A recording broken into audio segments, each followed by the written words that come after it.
สำรวมจิตทั้งนั้นแหละว่าจะเป็นเห็ดกระดาษออกจากผ้าเสียงภพภูมิว่าในภพภูมิอดีตชาติข้าพเจ้าได้เกิดมาจากภพภูมิใดก็ให้รายชื่อภพภูมินั้นจงออกมาด้วยเถิดถ้าว่างจิตความคิดว่าเป็นการจริงๆมันก็บ่ออกนั่นแหละมันยังมีหรอกจับจุดเอาผู้ใดผู้หนึ่งเรียกว่าต่อยอดทางปัญญาเอาเองแต่แขนงเอาเองที่ไปเรียนรู้คู่พักหลักจำมานี่มาแตกแขนงเอาเองดิหูจักแต่ว่าเอากระดาษออกจากผ้าเรื่องภพภูมิหนึ่งเด้แต่ว่านี่มาทดลองเอาเองเฮ็ดเล่นไปถึงขั้นที่นี่เมื่อภพภูมิออกแล้วเบิ่งผู้อื่นก็ได้เบิ่งผู้อื่นได้แหละครับบ่แม่นแค่นั้นปานนี้ลองเอาไฟแช็กห่อไว้ในผ้าขวดน้ำแม้กระทั่งท่อนไม้ใหญ่ๆผ้ากับใหญ่ไปน้ำเลยแล้วเว้ยจนถึงผ้าเนี่ยจนถึงว่าเอาตัวเองออกจากผ้าคุ้มได้ผ้าจีวรเฮานี่คุ้มตัวเฮ็ดก็ออกมาได้แล้วถึงขั้นว่าบัดนี้ลองเบิ่งออกจากคือห้องเฮานั่นน่ะออกแบบทะลุฝาห้องหรือทะลุกำแพงออกมาได้ต่อมาก็มาฝึกตัวเองเล่นไปย่างทะลุก้อนหินทะลุต้นไม้ทะลุภูเขาหมดนี่ที่เฮาไปจำได้แค่ว่าเอากระดาษออกจากผ้านึงเด้แล้วก็มาทดลองเอาเองเด้อบ้าถ้าอันนี้ออกได้อันนี้มันก็ต้องเป็นไปได้อันนี้ก็ต้องเป็นไปได้เลยทดลองเอาเองนั่นแหละจังว่าพวกเขามาแตกแขนงเอาเองบางคนอาจสิดีกว่านี้อาจสิให้แนวคิดให้แนวอยากแม้กระทั่งว่าเฮาเอาหนังสือก็ใส่ผ้าพื้นใหญ่ขึ้นมาแหละส่งหนังสือให้คนผู้นั้นนั่นคือนาตัวก็เฮ็ดได้นั่นแหละเป็นเครื่องเล่นมันก็เป็นการสำรวมจิตอย่างหนึ่งก็เป็นการคือจิตความคิดของเฮาสิส่งเฉพาะอยู่ในกุศลนั่นแหละถ้าบ่ได้เฮ็ดถึงขั้นว่าทะลุออกจากกำแพงห้องตัวเองได้แล้วพาต้นไม้เดินบนหินเลยก็เป็นอันว่าวิธีว่างจิตเป็นกลางเป็นจังไดอุเบกขาคือหยังเป็นแบบใดก็อยู่ในการละเล่นนั่นแหละนี่คือว่าเป็นการฝึกสมาธิอย่างหนึ่งเหมือนกันอันที่สองมากก็ล่องคือมันต้อง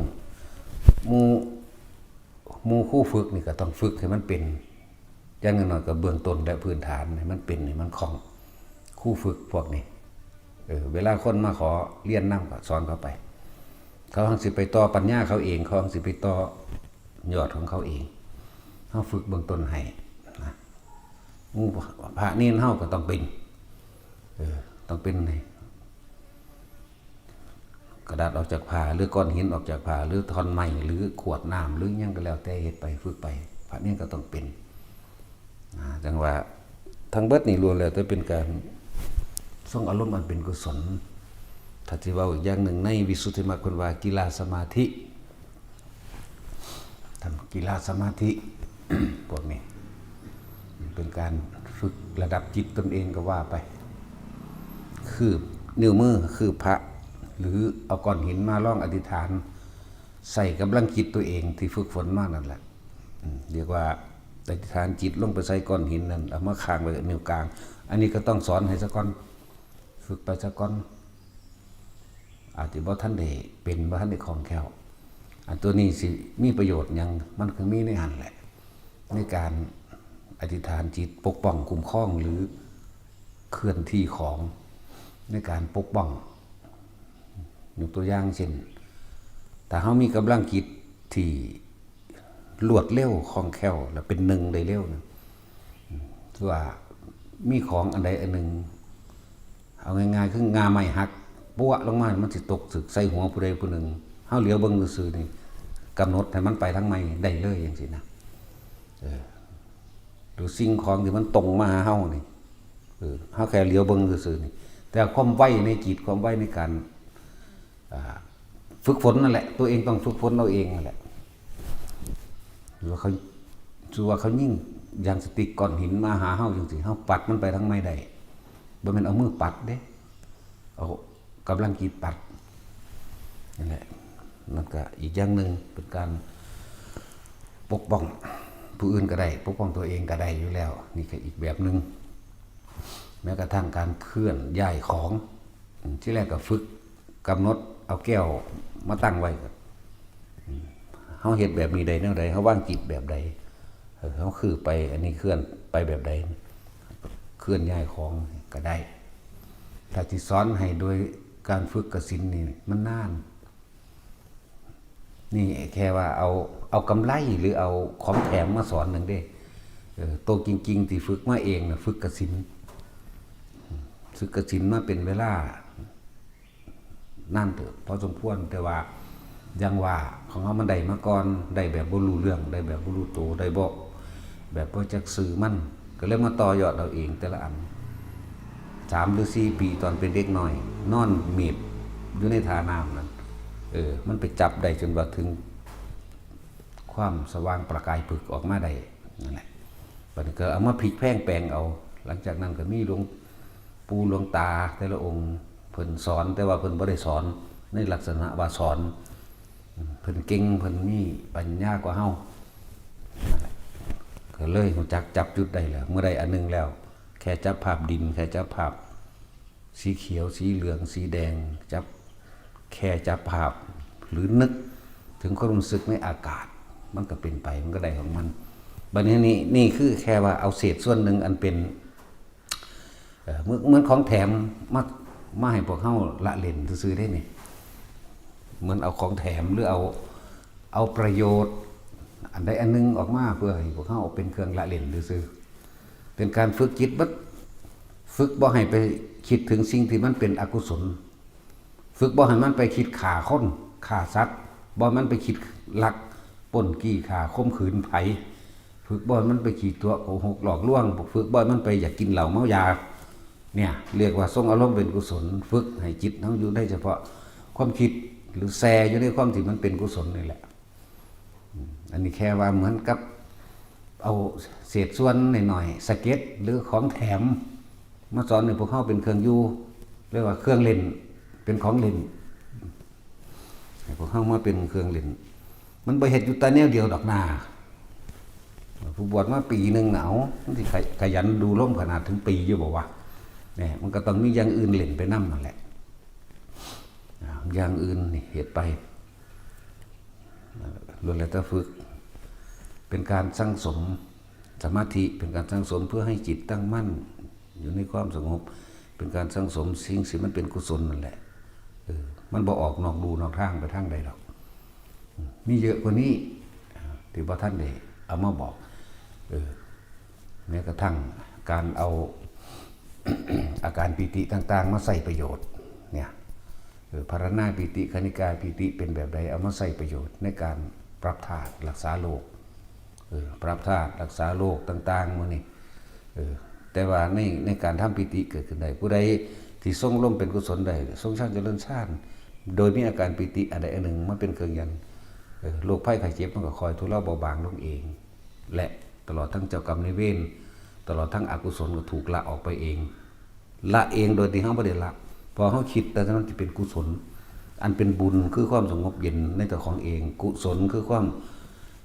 ฉลาดแหลมคมที่จะไปข้างหน้าเรียกว่าบุญกุศล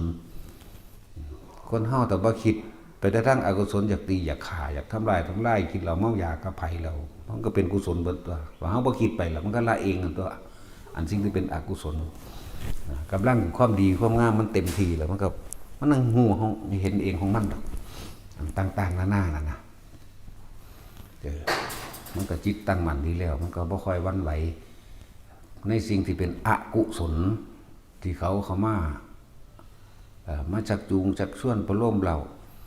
พอเฮาสิส่งแต่สิ่งที่เป็นกุศลอยู่แล้วเขาสิชักจูงชักชวนไปทางอื่นเฮาก็เลยเห็นเป็นของที่ว่าล้วนแล้วแต่เป็นสร้างความเดือดร้อนสู่ตัวเองตัวว่านะเพราะว่าเฮาอยู่กับกุศลอยู่แล้วมันบ่มีความเดือดร้อนเด้ จะไปชักจูงชักชวนไปทางอื่นเฮาสิเห็นโทษและประโยชน์นะโทษถ้าผู้ใดเมื่อชักจูงแบบนั้นแบบนี้ความรู้อันนี้ปัญญาอันนี้มันสิบอกหรอกอันนี้สิเป็นสร้างความเดือดร้อนตัวเองและผู้อื่นสร้างความเดือดร้อนผู้อื่นก็คือตัวเองเนี่ยมันสิหูไหวของมันเองดอกจังว่าหาแนวเล่นมาหลายๆอย่างให้ถึงขั้นนำเอาอาการปิติอันเป็นอุปงคาปิติมาทำให้กายลอยขึ้นล่ะทั้งเบิดนี้พิสูจน์แล้วก็เฮ็ดเป็นโดยตัวเองมาเบิดแล้วจังนำมาบอกจังนำมาสอนนะบ่แม่นบ่เฮ็ดบ่เป็นแค่เอานิดๆหน่อยๆแม่เอาสเก็ตมันมาสอนนึงได้นี่ว่าหมู่พระภิกษุเฮาเป็นผู้นำเป็นศาสนาบุคคลผู้เดินทางบุคคลผู้เดินก่อนบุคคลผู้มีความรู้ก็เลยสอนมุนีไปก่อนพวกนั้นก็เรียนรู้ไปศาสนาบุคคลจึงสำคัญมากนะแต่บ่มีผู้บวชก็บ่มีผู้ใดคำสอนผู้เจ้ามาเว้าหรอกจึงเอาพวกนี้มาฝึกเฮ็ดพากันเล่นตัวพากันฝึกพากันเล่นพากันเฮ็ดไปมันก็เป็นความเป็นเครื่องอยู่ก็ว่าสนุกสนานโดยธรรมสนุกสนานโดยกุศลธรรมตัวเฮ็ดนั่นเฮ็ดนี่ออกมาว่าผู้นั้นมาจากเปรตมั่งนรกมั่งเดรัจฉานมั่งเนี่ยมันสมมุติว่าผู้ออกมา 3-4 อันจังซี่อันแรกที่จับออกมาเอาสัตว์นรกอ้าวเลื่อนมาเป็นเปรตอ้าวนี่ตะกี้กูตกนรกศาสตร์ที่2มาเป็นหยังมาเป็นเปรตศาสตร์ที่3เป็นเดรัจฉานนี่จังมาเป็นคนใดจังซี่นั่นแหละก็ระลึกนึกถึงก็พึ่งสลดสังเวชได้ตัวเองนั่นแหละวิธีฝึกทิพจักขุมื้อนี้เขาจะเอาสเก็ตมันมาสอนโดยซ้ำไปบ่ได้เอาตัวกิ่งมันก็ได้เร็วมีผลเร็วได้มีผลเร็วก็จริงอยู่ดอกแต่ว่าต้องอยู่ในความควบคุมต้องอยู่ในความควบคุมเพิ่นให้คำแนะนำนั่นเองความควบคุมก็ดีเพราะมันเป็นการลัดมันแต่คนมักลัดคนมักง่ายมักได้เร็วๆแต่ว่าว่างจิตบ่ทันเป็นก็เลยบ่อยากให้ไปฮู้ไปเห็นอันนั้นอันนี้แต่ว่าก็สอนหมู่อันเน้นต้นเน้นปุกอยู่บักหามันย่านผีแล้วมันก็เลยบ่เฮ็ดหลวงพิธีนี่ก็ฮู้แล้วเห็นแล้วผู้ใดอยากเรียนรู้นำหลวงพิธีหมู่พระเฮานะหลวงพิธีก็เฮ็ดได้แล้วนะแต่ว่าคันไปตกใจว่าเขาเดือดร้อนหรือเขาทำร้ายบ่แม่นแบบนั้นค่ะนี่แหละคือว่าต้องมีครูบาอาจารย์แนะนำให้พอไปเห็นเขารู้สึกว่าเขาร้อนเขากังวลแบบนั้นหรือเขาเปื่อยหรือเขาห่างออกนี่แหละวิธีว่างจิตว่างบ่เป็นว่าหรือเป็นน้ำเฮากำหนดจิตรู้แบบนี้ได้บ่เขาเลยเป็นเปื่อยบ่เขาเลยเป็นบ่แม่นนี่ทั้งนั้นแหละที่ว่าต้องศาสนาบุคคลผู้เดินก่อนบุคคลผู้มีความรู้ก่อนจะต้องเป็นก่อนแต่ว่านี่แนะนำทางปัญญาให้หรือทางความเห็นให้เห็นซื่อๆอย่าไปใส่นั่นนี่ว่าเฮาไปทำลายเขาโดยบุญโดยหยังก็ว่าไปจังคือลงพิธีแล้วก็เฮ็ดเป็นแล้วก็เห็นล่ะเห็นหลายเขาแล้วเขาบ่อยากเห็นเด้มันเบื่อบัดทั้งสงสารทั้งสมเพชทั้งนั่นนี่ทั้งขอความช่วยเหลือได้บัดเห็นหลายเขาเกิดความเบื่อหน่ายโอ้คนเฮามันบ่เฮ็ดเอาเจ้าของเองมันบ่ทำตนเป็นที่พึ่งของตนเองมันเที่ยวขอแต่ผู้อื่นนี่มันเป็นจังซั่นแหละการฝึกเมตตาก็มีกรุณามาถึงช่วยเหลือก็มีมุทิตาก็มีแต่ว่าอย่าลืมว่าอุเบกขาคือสิ่งนี้ควรสิ่งนี้ไม่ควรคนละอย่างกันกับคำว่าปล่อยวางปล่อยจริงในใจแต่ว่าควรหรือบ่ควรก็อย่างหนึ่งนะเอาล่ะพอ